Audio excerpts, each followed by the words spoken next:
So I'm sure some of you have clicked on this video looking at the title and thought to yourselves, what the heck is this guy talking about? There's no perfect aperture for portraits. Welcome. And I'm sure some of you who maybe are new to photography are thinking, you've clicked on this video thinking, yes, I'm going to get the perfect aperture for portraits. Welcome. Some of you might just be thinking, why am I holding a puppy at the intro of this video? Well, the answer to all of those questions are, it's Tutorial Tuesday.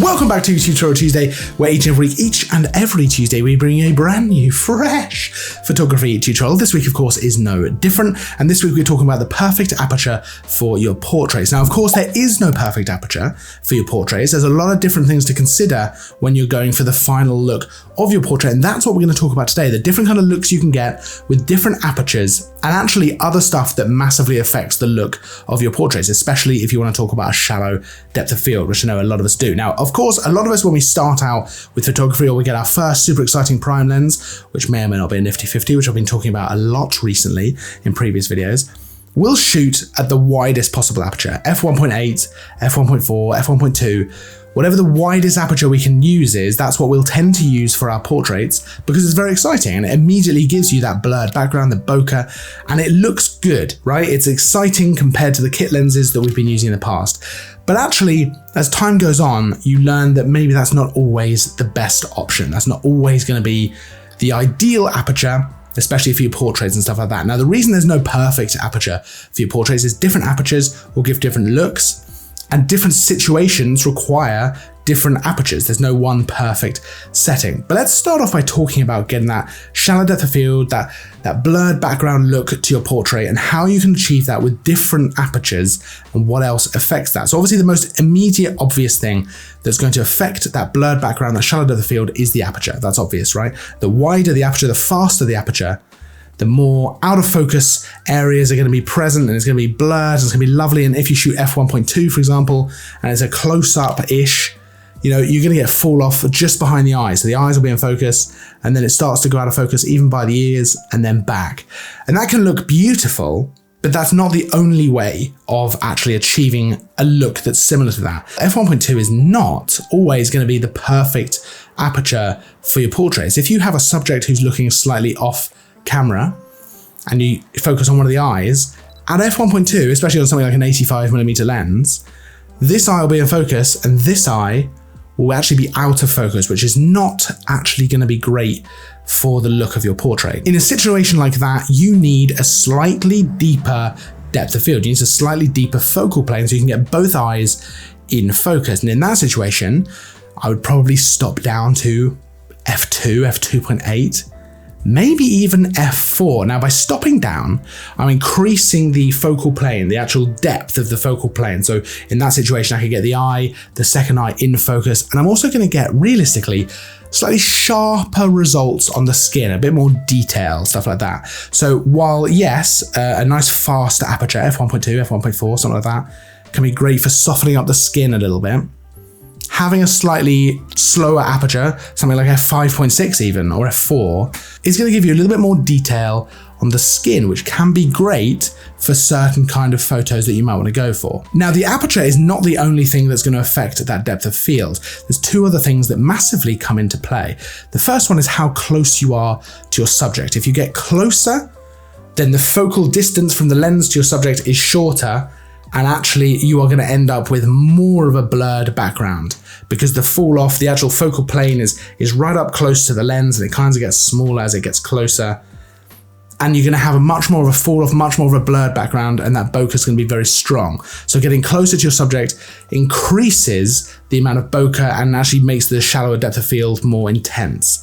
The second thing to consider outside of the aperture and the distance to your subject is the focal length that you're shooting at. 35mm at f1.2 will probably give less of a blurred background, depending on how close you are to your subject, than 85mm at f2.8 or f f4 maybe. I'd have to check that one. But f2.8, I would imagine at 85mm will give more of a blurred background than 35mm at even at f1.2.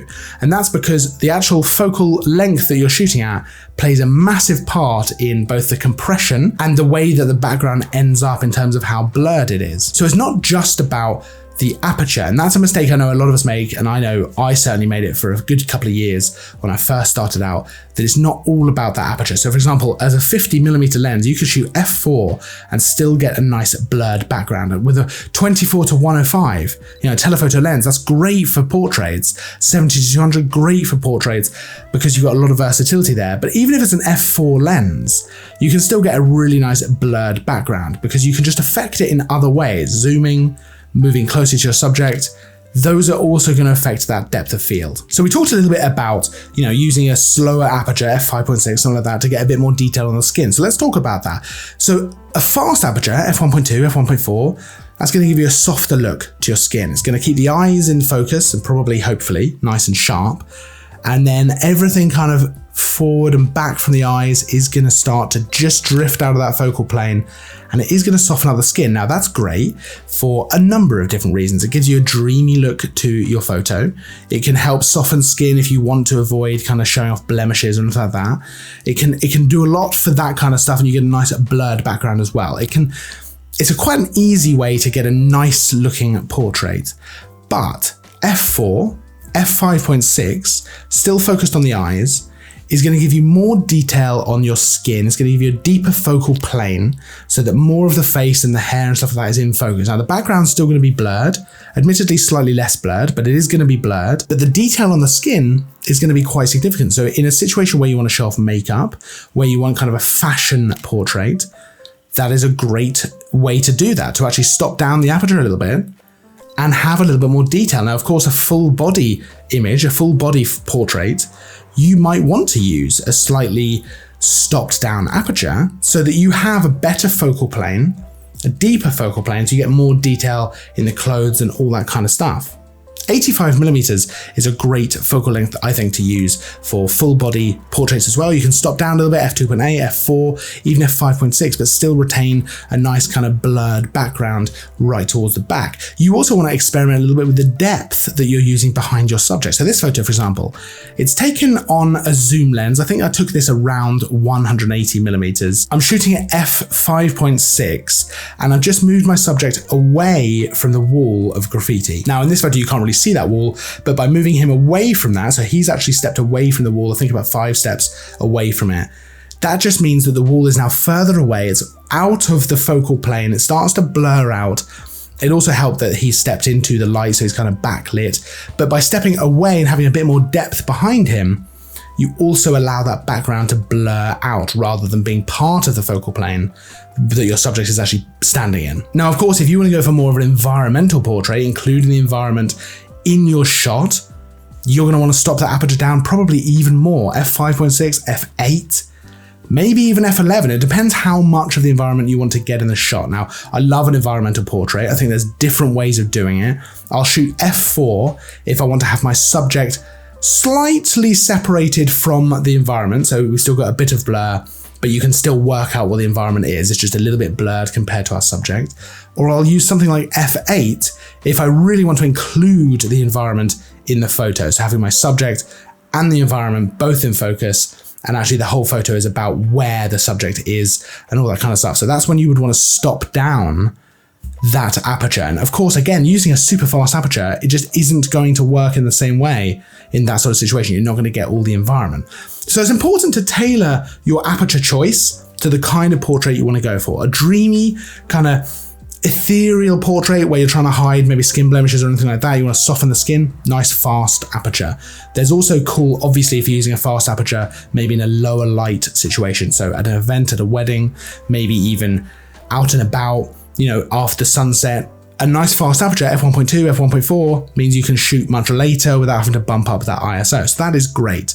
If you want to get a little bit more detail in the skin and the clothes, a full body portrait, stopping it down to f4, f5.6, that's going to work really, really well. If you want to go for an environmental portrait, f8, maybe even f11, depending on how much of the environment you want to keep in focus, that can work very, very well. But let me know your thoughts down in the comments. I would love to hear what you think about apertures for portraits. Of course, I think every portrait is different. I think every portrait calls for a different aperture. But let me know your thoughts down in the comment. Of course, there's a full list of all the equipment, including for this video, and all the photos down in the description, so you can go and check that out for yourself. If you enjoyed the video, don't forget to like and subscribe. That would really help me out. Of course, I will see you in the next video, and as always, thanks for watching.